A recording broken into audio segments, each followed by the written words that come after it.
I knew of Scott Strode long before I met him for the first time last night. How could I not know about Scott Strode? My wife, Nell, is the national director of the Phoenix. Scott is the founder and the executive director of this not-for-profit, whose personal vision has now touched the lives of thousands of people who have discovered the power of recovery in sober, active communities across this nation. Help me to welcome Scott Strode.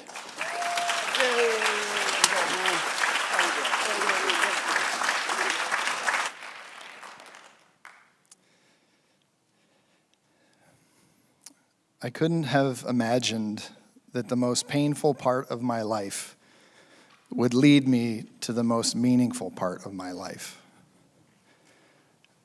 I guess it's really not a surprise. Pain is a powerful catalyst for change.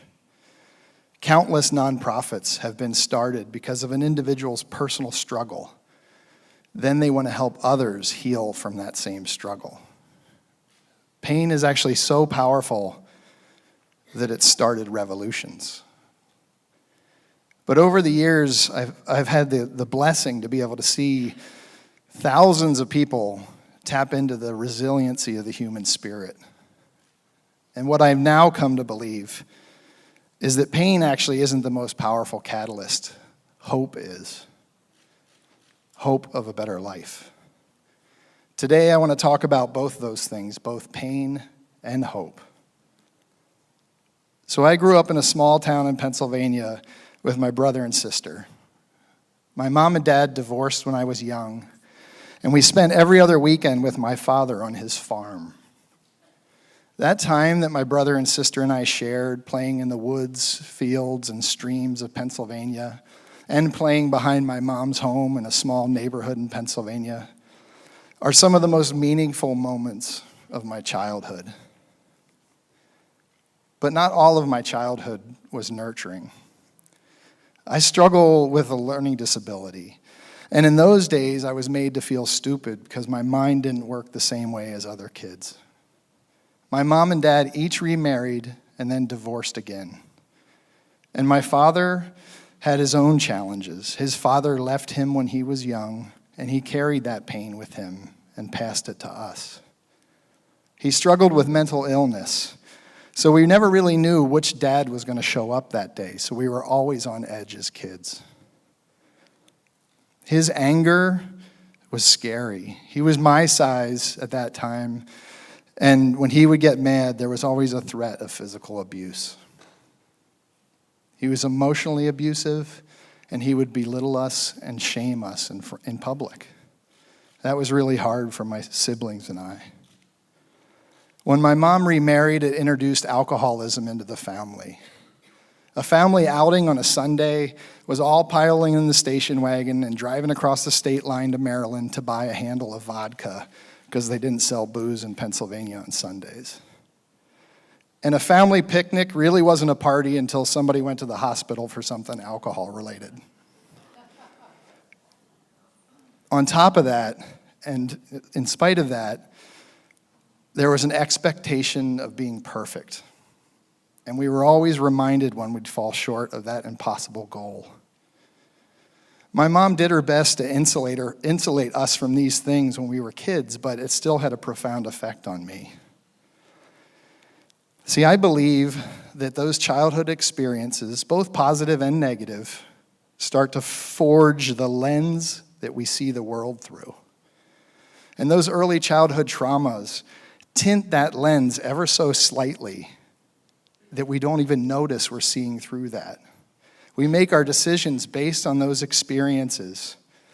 And for those of us who have a lot of those traumas, what ends up happening often is we have trouble finding our emotional well-being internally.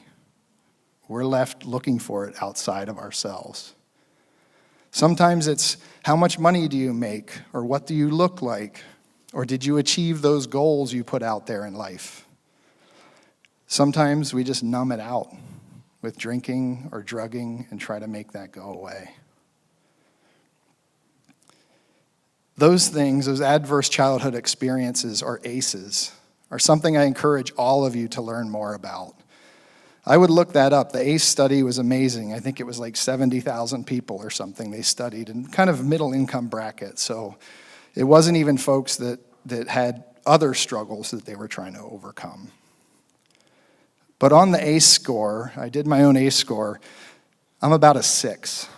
And according to that, the likelihood that I will die almost 20 years earlier than somebody who hasn't experienced ACEs goes way up.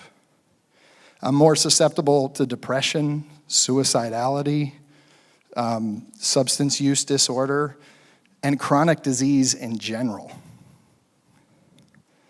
I don't believe that my fate is sealed.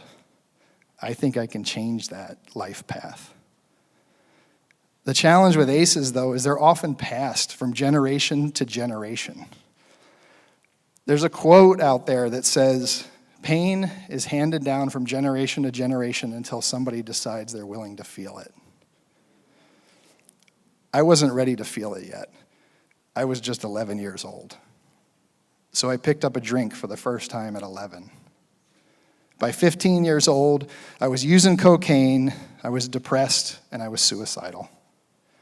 I drank and I drugged my way through life until I was 24 living in Boston. And then, coming up on 22 years ago, I got sober there in Boston.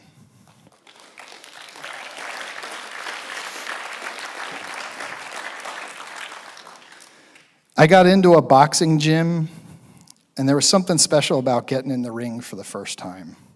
It gave me a different confidence that I didn't have before. Somebody introduced me to climbing and triathlon and running 5Ks, and I eventually ran the Boston Marathon.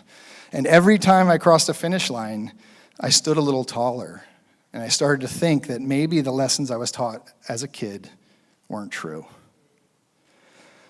The really special thing about that time in my life was the group of people that I had surrounded myself with. I had built a new tribe, a new group of friends that would rather get up at 5 in the morning to go ice climbing than stay up till 5 in the morning drinking and drugging and doing what I used to do. So we had all sorts of adventures, and one day I said to him, I was like, hey, what do you think about the idea of us starting a nonprofit that does this for other people? They said, that's great, you should go ahead and do it, and good luck. But they started to realize that I was serious, and many of them got engaged in helping. I had friends that were climbing partners and friends that had been clinical social workers. We came together and we started a nonprofit, and we decided to call it the Phoenix, because I believe we're all rising from the ashes of something. Phoenix is a really simple model. You only have to be 48 hours clean and sober to come to one of our programs.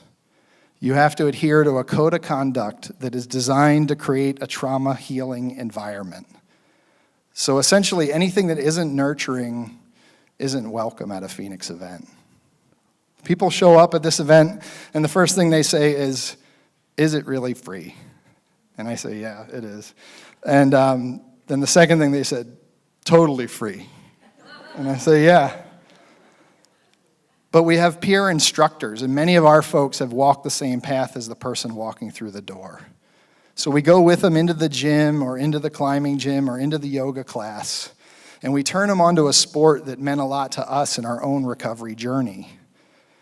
And it's amazing to see what happens at those workouts when everybody's done and everybody's laying in a puddle of sweat on the floor afterward, and they reach out and they just do that little fist bump.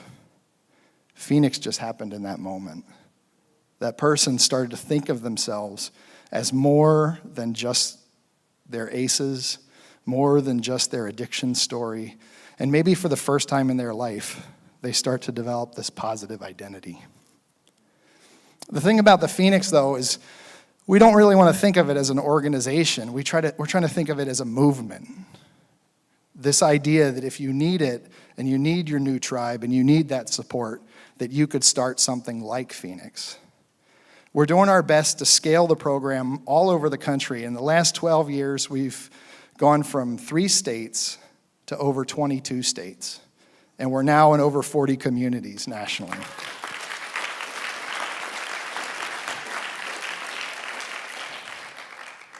But more than that, we're taking the opportunity to mentor any other program that comes up that's like the Phoenix.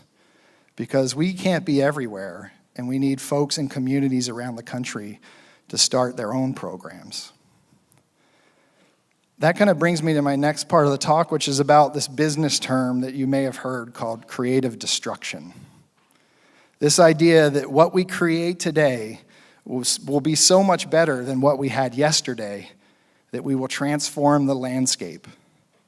A good example of creative destruction is cell phones to payphones, right? Laptops to typewriters.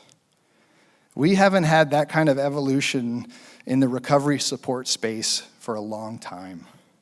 It's time for it now. But it's going to take all of us. It's going to take innovative ideas, us thinking about things differently. So that brings me to a call to action, something that all of you can help with. The first thing is, if we know ACEs exist, we have to also believe that there's the opposite. There's nurturing, there's loving, there's support, there's healthy attachment. Some of us got some of that in childhood, some of us got none of it in childhood. But we can build it now. In all of your relationships, I ask you guys to aspire to bring that loving, nurturing, supportive. Not just your close relationships, but people you interact with on a daily basis, people that you may not even know well. See if you can find a way to be there for them, to support them. Because I guarantee if you do that, you're going to get that same energy back. More importantly than that is to be able to find love and compassion, not for others, but for ourselves. Right? We're all perfectly imperfect, just as we are. Pia Melody says that, and I love that. We're all perfectly imperfect, and we can find that love and compassion for ourselves.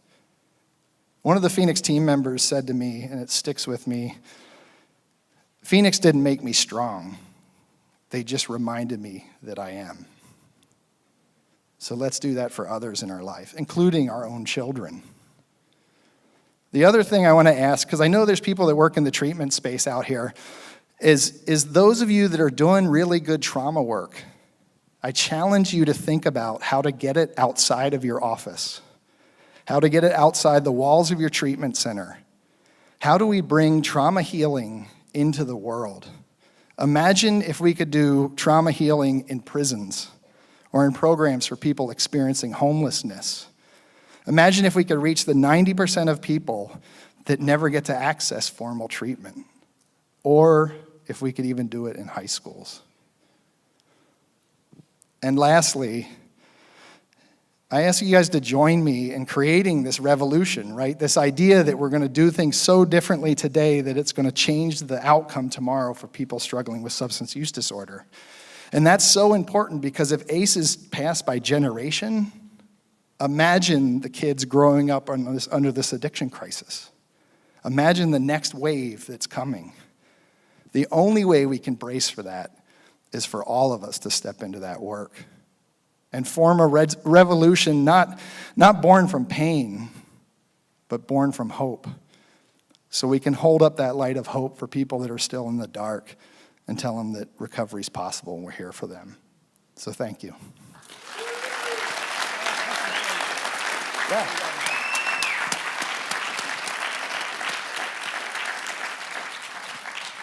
Thank you, Scott. I got a quick question for you.